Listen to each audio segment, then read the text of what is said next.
So this has been going around the internet a little bit. Um, this particular article is from bowhunting.com, but uh, Arkansas, of course, CWDs is pretty prevalent in Arkansas right now, and they're talking about letting night hunting be legal in Arkansas and CWD areas.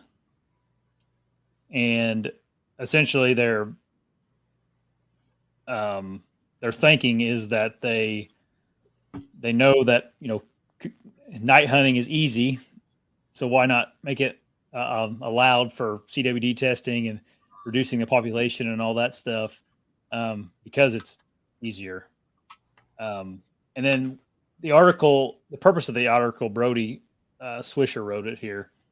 He kind of said they kind of are two faced in the at the state there, because they talk like it's in the name of CWD, but then they're talking about how all these new technologies in night hunting, whether it be thermal imaging and all that stuff, makes it for a more exciting and um, you know just brings hype to deer hunting, essentially, Yeah, because the, it's the brought governor.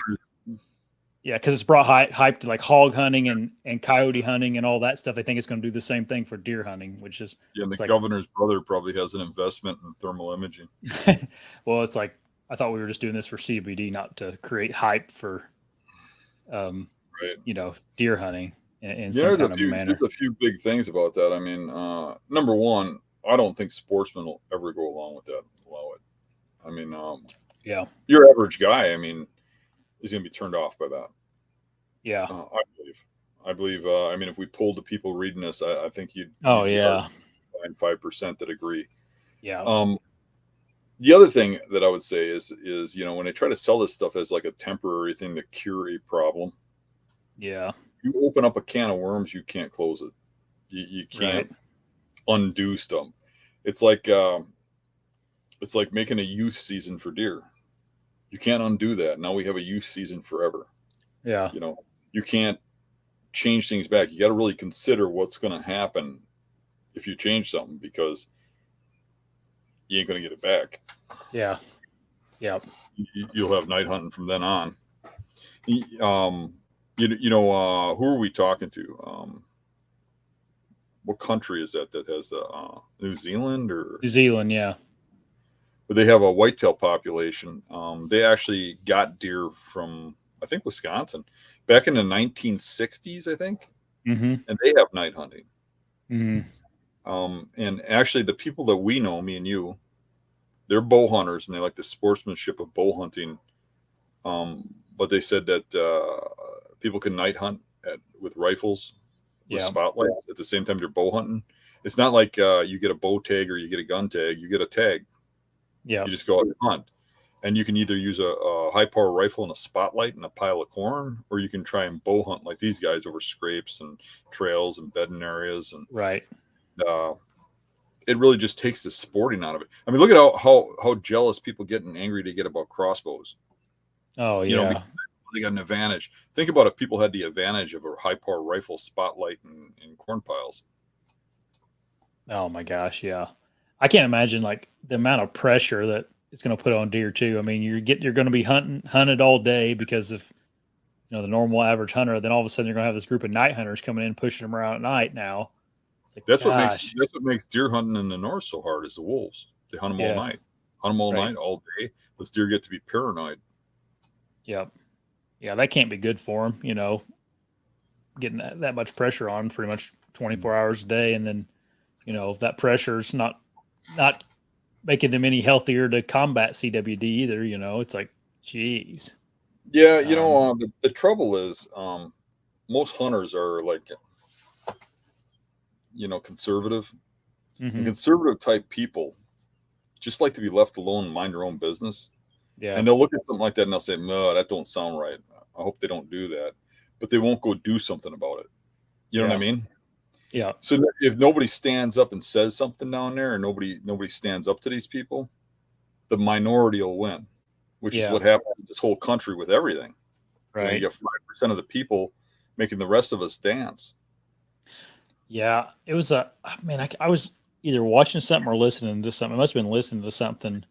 I cannot remember what it was. It was a podcast, and it like sparked my interest.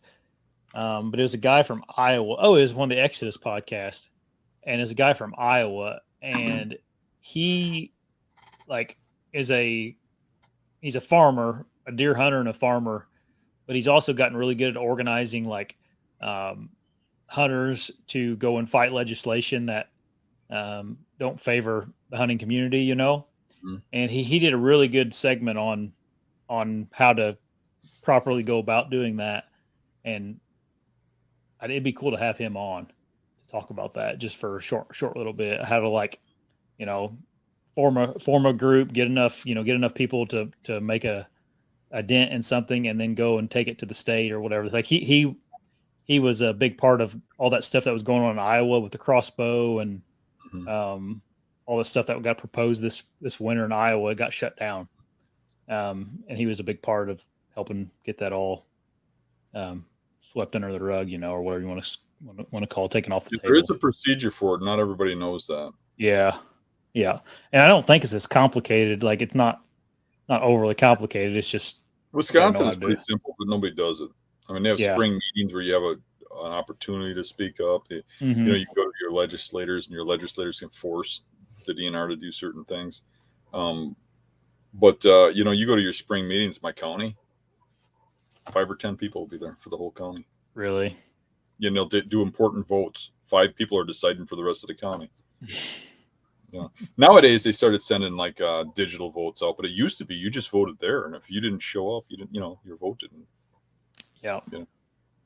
It's We should give out an award for these people that do things like that. I mean, it doesn't have to be nothing. We just like get them a cookie or something.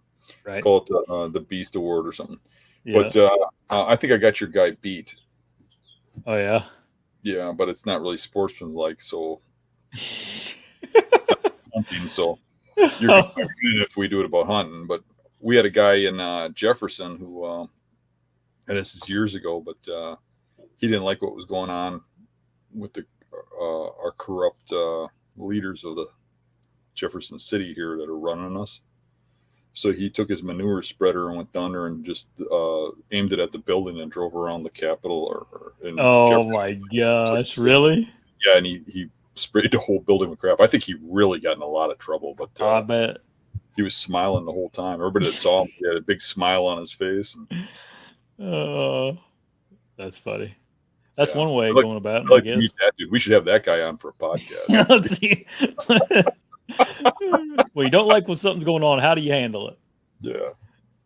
If you want to watch another video, click right here. But don't forget to subscribe before you leave.